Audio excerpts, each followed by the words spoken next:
Kusangkakan panas hingga ke petang, rupanya hujan di tengah hari. Kehadiran orang ketiga seringkali berlaku dalam sesebuah hubungan dan ianya memberi kesan yang sangat epik kepada kaum wanita, antara reda atau terpaksa.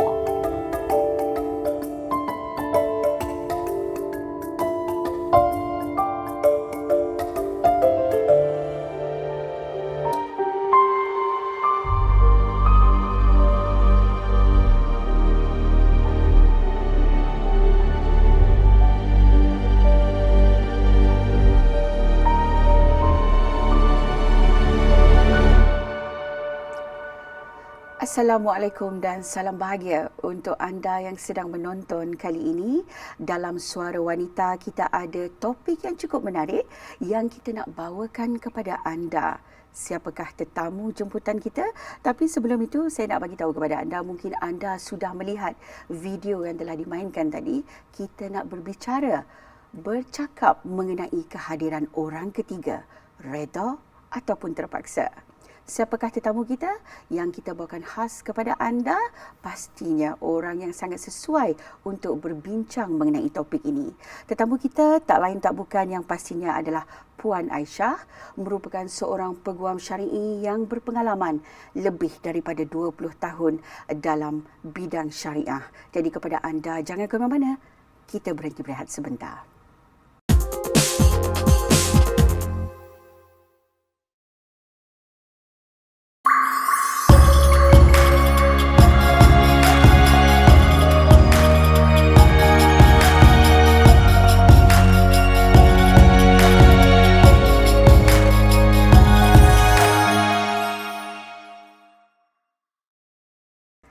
Kita bertemu kembali dalam Suara Wanita. Seperti yang saya janjikan kepada anda, kita ada tetamu yang cukup istimewa, iaitu Puan Aisyah. Selamat datang ke studio, Puan. Terima kasih kepada pihak TV Sarawak, especially terutamanya program Suara Wanita ni di atas jemputan ini, dan juga rasa happy datang sini ya. Happy dan nervous jugalah. Nervous juga. Nervous itu perkara biasa. Saya sendiri pun nervous. Okay. Jadi hari ini kita nak berbicara sebenarnya mengenai kehadiran orang ketiga dalam sesebuah hubungan. Ya Puan, ya, mungkin Puan sentiasa berhadapan dengan klien-klien, ya, dengan wanita-wanita yang mungkin datang kepada Puan mengadu nasib. Biasanya kalau kita lihat kehadiran orang ketiga ni antara reda ataupun terpaksa, biasanya apakah punca-puncanya tu, Puan?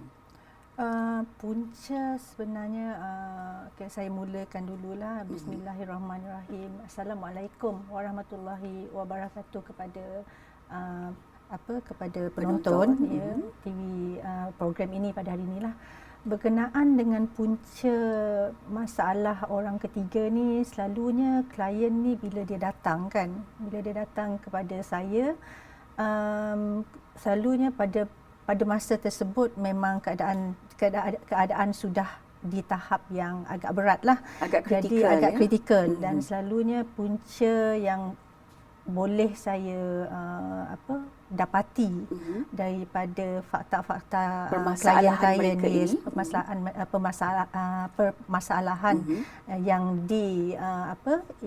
dikemukakan kepada saya, selalunya berkenaan kata orang tiada persefahaman dalam hubungan pihak-pihak. Selain daripada itu, cemburu buta salah satunya, dan selain pada itu mungkin ada salah satu pasangan tu menghidapi penyakit, mungkin ada yang penyakit kelamin ataupun tiada berzuriat, sudah bertahun lama tak ada zuriat. Dan juga kemungkinan panas baran tu salah satu jugalah penyebab utama lah, ataupun kes pukul ataupun penderaan lah dalam rumah tangga. Dan penderaan ni kita tak lihat daripada segi fizikal perempuan saja yang kena dera tau. Oh, lelaki pun ada kena dera.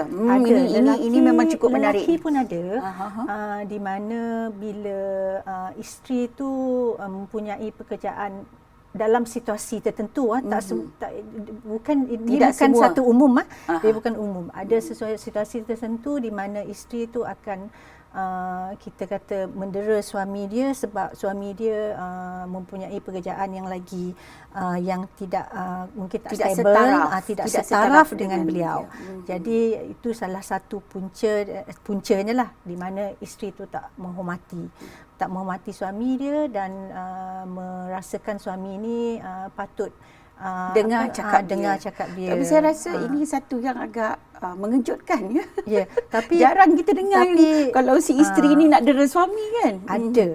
Memang ya? ada Memang kes berlaku ya. Memang berlaku. Tetapi dalam konteks kecurangan ni ataupun konteks masalah pihak ketiga ni kebanyakannya dihadapi oleh wanita. Betul. Dia tak banyak kes yang lelaki lah. Selalunya wanita yang menghadapi masalah hubungan suami dengan pihak ketiga.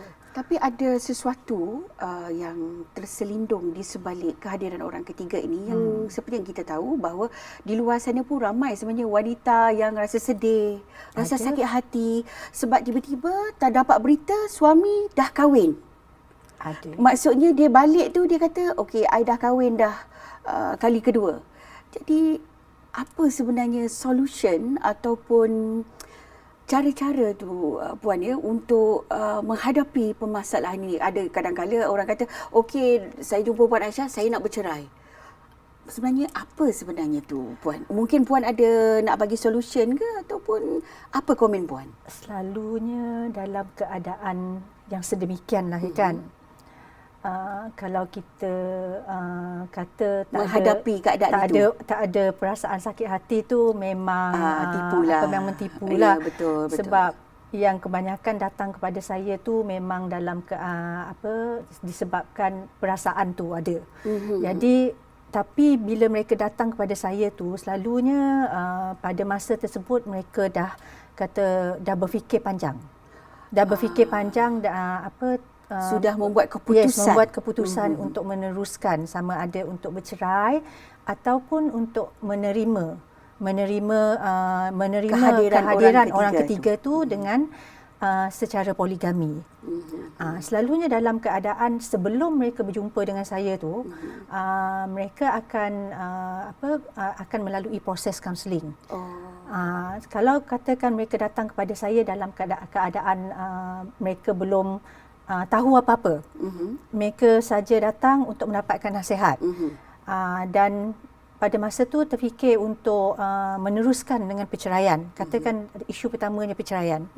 Jadi selalunya saya akan bertanya sama ada mereka telah melalui proses kaunseling di Jabatan Agama Islam Kuching. Macam saya ni kena ikut prosedur. Memang ada prosedur dia. Perlu melalui proses kaunseling dulu di unit kaunseling Jabatan Agama Islam Kuching ataupun Jabatan Agama Islam di daerah-daerah yang telah yang ditentukanlah yang ada di Kuching, Sibu, Miri, Bintulu memang ada khas unit kaunseling tersendiri. Jadi selalu saya akan menasihatkan mereka untuk mendaftar dulu melalui proses kaunseling tersebut mungkin dalam 2-3 kali di mana proses kaunseling tersebut dia antara kedua pihak ataupun satu-satu pihak saja. Jadi selepas tu pihak kaunseling ni akan mengisyukan satu surat.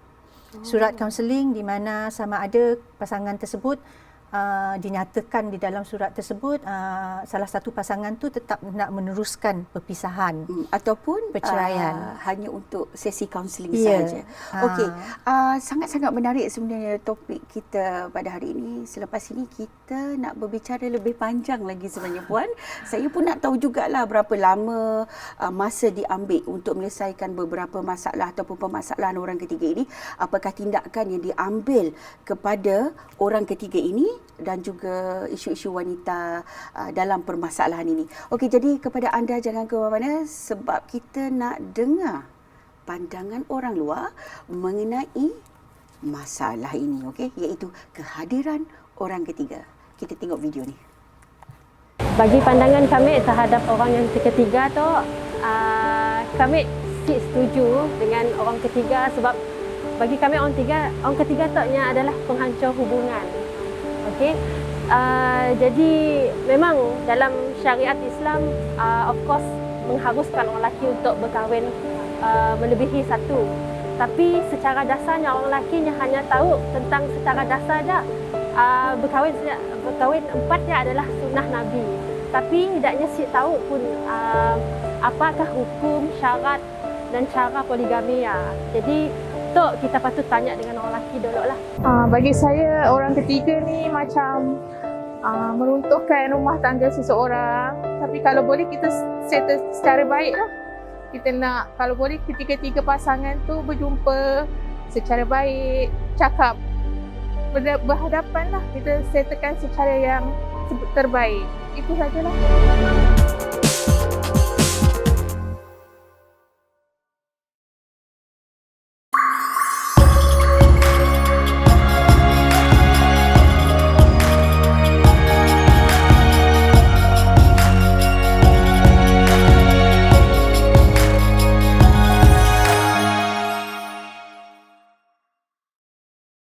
Terima kasih kepada anda yang masih lagi menonton dan juga setia bersama kami dalam Suara Wanita. Dan seperti yang anda ketahui bahawa kita bercerita mengenai kehadiran orang ketiga dalam sesebuah hubungan. Dan sesungguhnya seperti yang Puan Aisyah bagi tahu tadi ya, sebenarnya banyak isu-isu yang mungkin memberi satu tekanan kepada wanita tersebut dengan adanya orang ketiga yang hadir dalam sesebuah hubungan.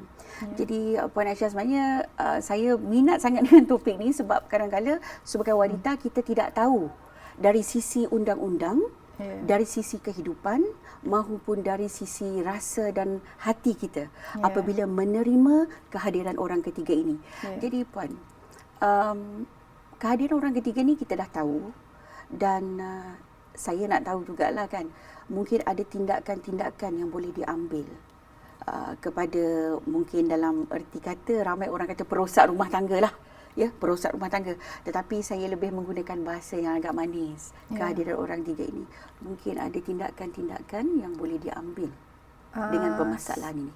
Sebenarnya ada peruntukan di dalam Ordinan Kesalahan Jenayah Syariah Sarawak 2001 dan juga ordinan ni di bawah kawal selia Jabatan Kehakiman Syariah Sarawak lah.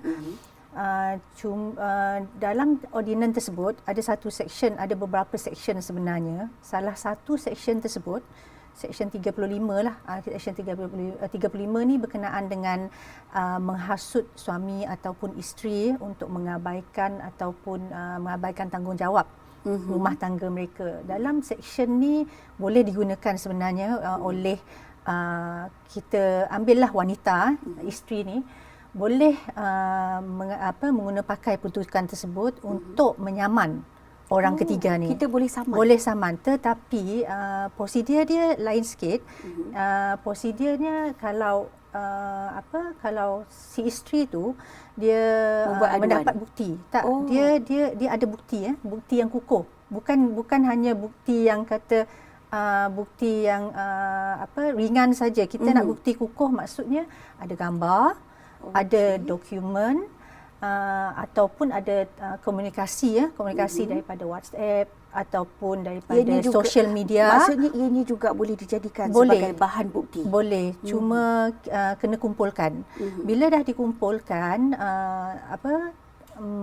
tindakan seterusnya adalah untuk membawa bukti-bukti tersebut kepada unit penguatkuasaan syar'i di Jabatan Agama Islam Kuching. Katakan di Kuching lah, kita ambil contoh daerah Kuching. Di Kuching, iaitu di bangunan Mashma tu, bangunan Mashma tu, kompleks Islam lah kita panggil kat sini. So mereka boleh membawa bukti-bukti tersebut ke unit penguatkuasaan dan membuat aduan rasmi.